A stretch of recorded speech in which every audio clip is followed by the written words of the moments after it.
Hello students, आज हम intermediate में सिंथेसिस डिवीजन के कॉम्प्लेक्स का एडवर्ब क्लास का पार्ट समझा रहे हैं। यद्यपि यह नियम थोड़ा बड़ा है किंतु विशेष कठिन नहीं है। आप लोग इसे बहुत आसानी से समझ सकते हैं। एडवर्ब क्लास निम्नलिखित 9 कार्यों के भाव या अर्थ को प्रदर्शित करता है।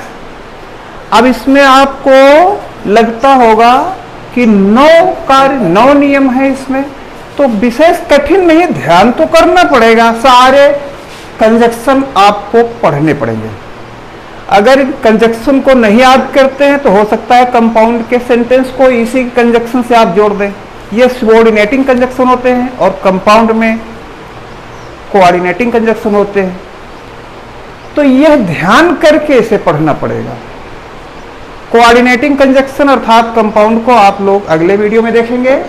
इसमें टाइम के समय के संबंध में जो कंजक्शन लगते हैं, जैसे व्हेन मीन्स जब, whenever, till, until, before, after, as soon as आदि सब हैं। इनके प्रयोग से आप जोड़ सकते हैं यदि वाक्य दोनों समय के संदर्भ में जुड़ रहे हैं तो। प्लेस स्थान से संबंधित, इसमें व्हेयर या व्हेरेवर का प्रयोग करके बनाते हैं। रीजन कारण, इसमें बिकॉज लगाते हैं। फॉर, सिंस का भी प्रयोग करते हैं। कंडीशन शर्तें, 3 प्रकार की शर्तें, possible condition, impossible condition, imaginary condition आदि के नियमों से इसे जोड़ते हैं। कंपैरिजन, तुलना में positive degree, comparative degree, superlative degree आदि के नियमों का प्रयोग करते हुए जोड़ते हैं। ये नियम बृहद हैं। अगर इनका अध्ययन किया जाए तो एक दिन का अध्ययन है और इनके विषय में भी वीडियो बनाए जाएंगे और एक नियम एक दिन में आप लोग इसका अध्ययन करेंगे तब जानेंगे कंपैरिजन में क्या क्या होता है, कंडीशन में क्या क्या होता है। ऐसे शॉर्टकट में थोड़ा आप समझिए इसके विषय में। कंट्रास्ट, विरोध प्रदर्शित करने में, जब वाक्य में विरोध प्रदर्शित हो तो कंट्रास्ट का प्रयोग होता है।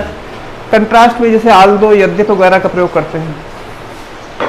रिजल्ट, परिणाम में आप एक वाक्य में सो, एक में दैट लगाते हैं, यानी वो इतना कमजोर है कि चल नहीं सकता है।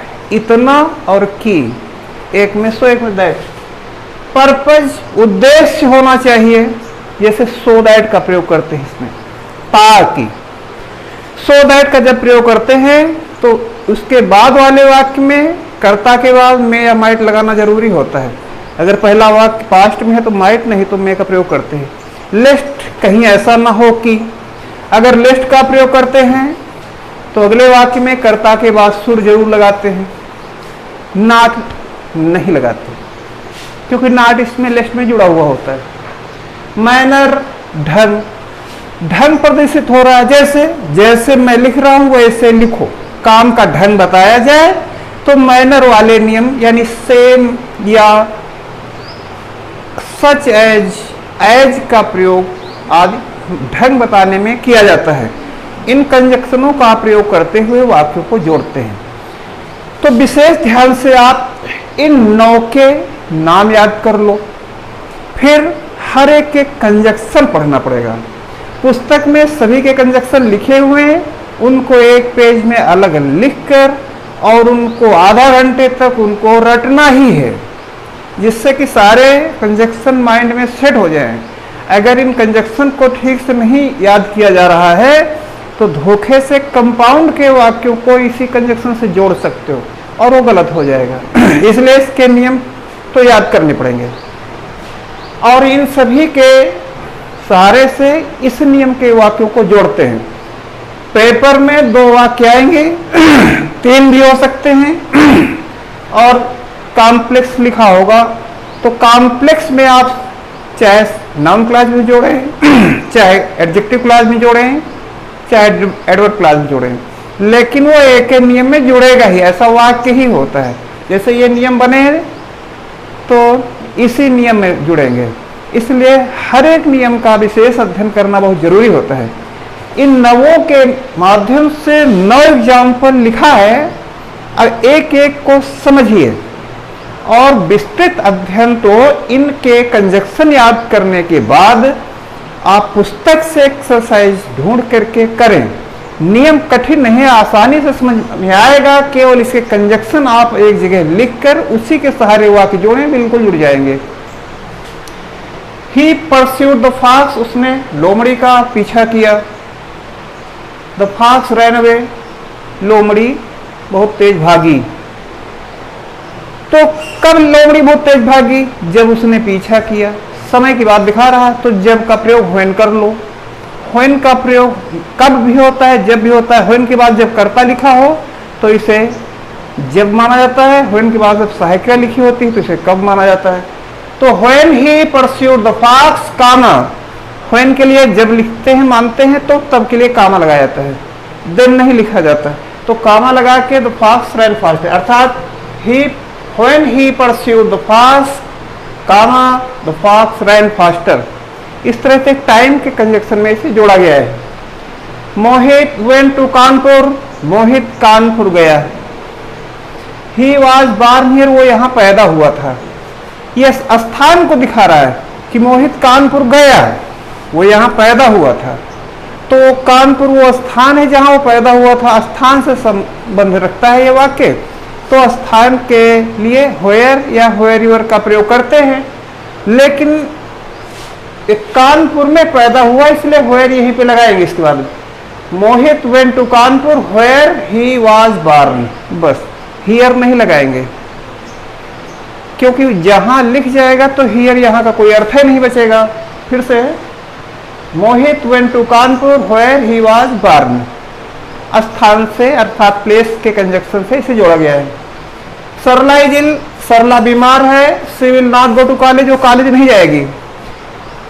कारण है इसमें, क्यों नहीं जाएगी? बीमार है, कारण है। कारण में बिकॉज आप लगा दें, फार भी लगता है, सिंस भी लगता है। बिकॉज ज्यादातर अच्छे से यूज होता है। जैसे सरला कॉलेज नहीं जाएगी क्योंकि वह बीमार है। सरला, इसकी जगह सरला लिख देंगे, सी की जगह। पहले वाक्य में हेड नाम दिया जाता है, बाद में उसका प्रोनाउन लिखा जाता है। Sarla will not go to college because she, अब इसका प्रोनाउन सी इज इल। इस तरह से बनाएंगे। यह रीजन वाले नियम में जोड़ा गया है। यह रीजन वाले नियम में। You do not work regularly, तुम नियमित रूप से काम नहीं करते हो। यू विल फेल, तुम फेल हो जाओगे। यह शर्त दिखा रहा है कि तुम नियमित काम नहीं करते हो। यदि तुम नियमित रूप से काम नहीं करोगे तो फेल हो जाओगे।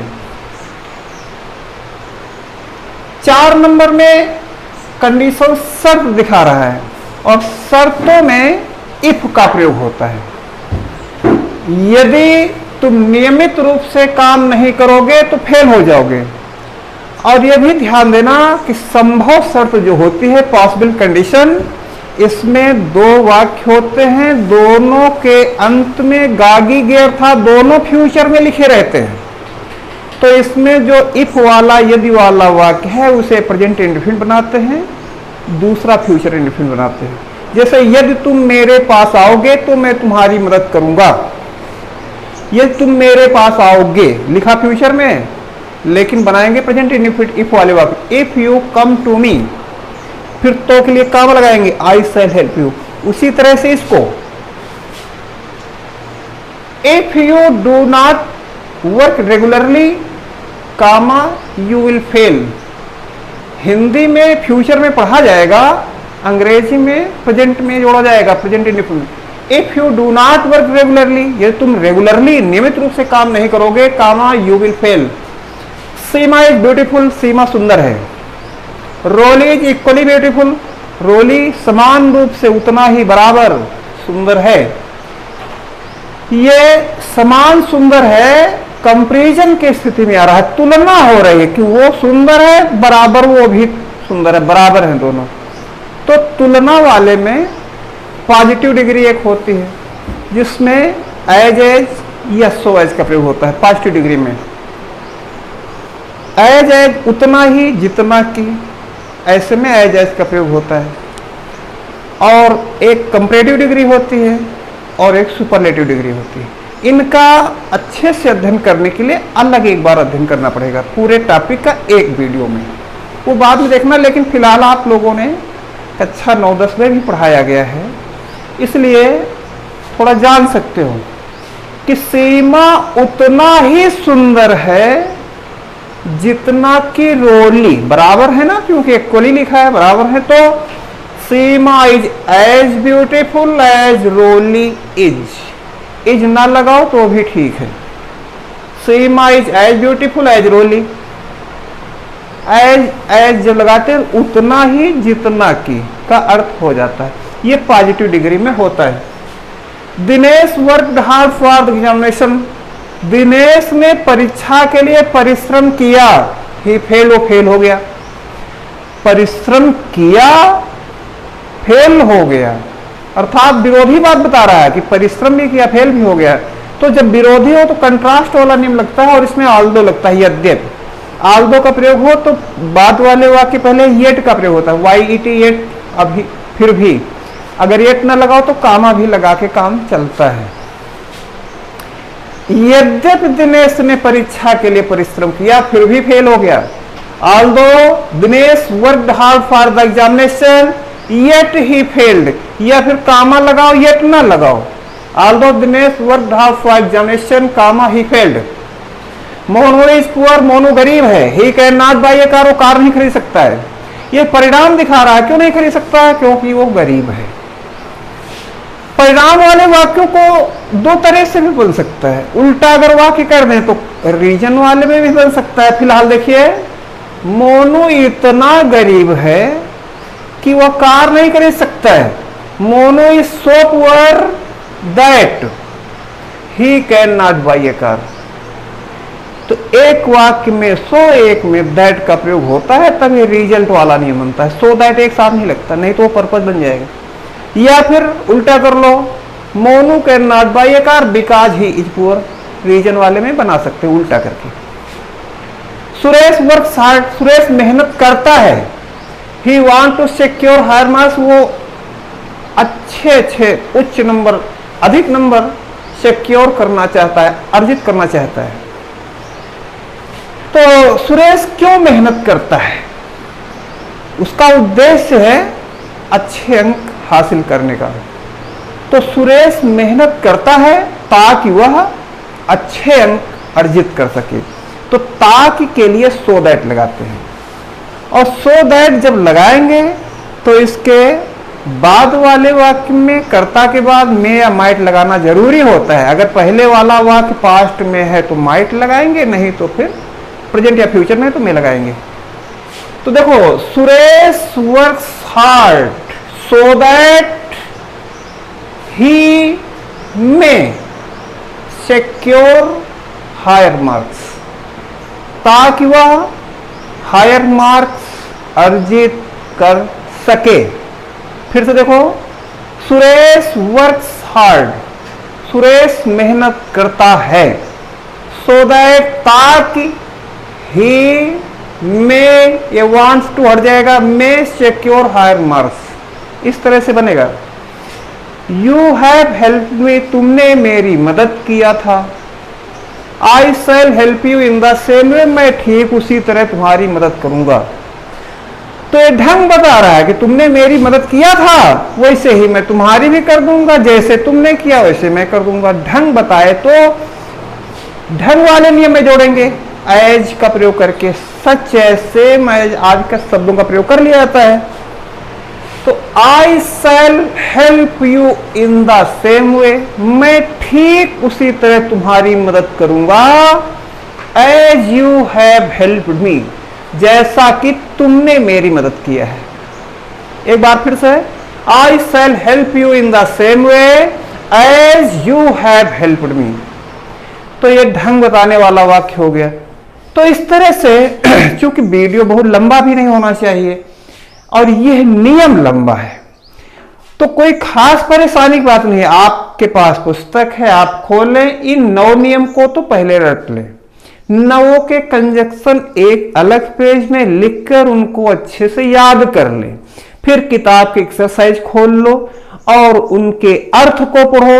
दोनों अर्थ जब समझ में आ जाए दोनों वाक्यों के तो हिंदी में जोड़ो। इन्हीं 9 के कंजक्शन के सहायता से ही जोड़ना है और आराम से ट्रांसलेट कर लो, बड़े आराम से बन जाएगा, कोई खास कठिन नहीं है। आई थिंक ये नाउन क्लास और एडजेक्टिव क्लास से ज्यादा इजी है। आप प्रयास करें, फिर भी अगर कम आएगा तो फिर आगे मदद की जाएगी आपकी, कमेंट में बताइएगा। फिलहाल आज के लिए इतना ही। Thanks to all.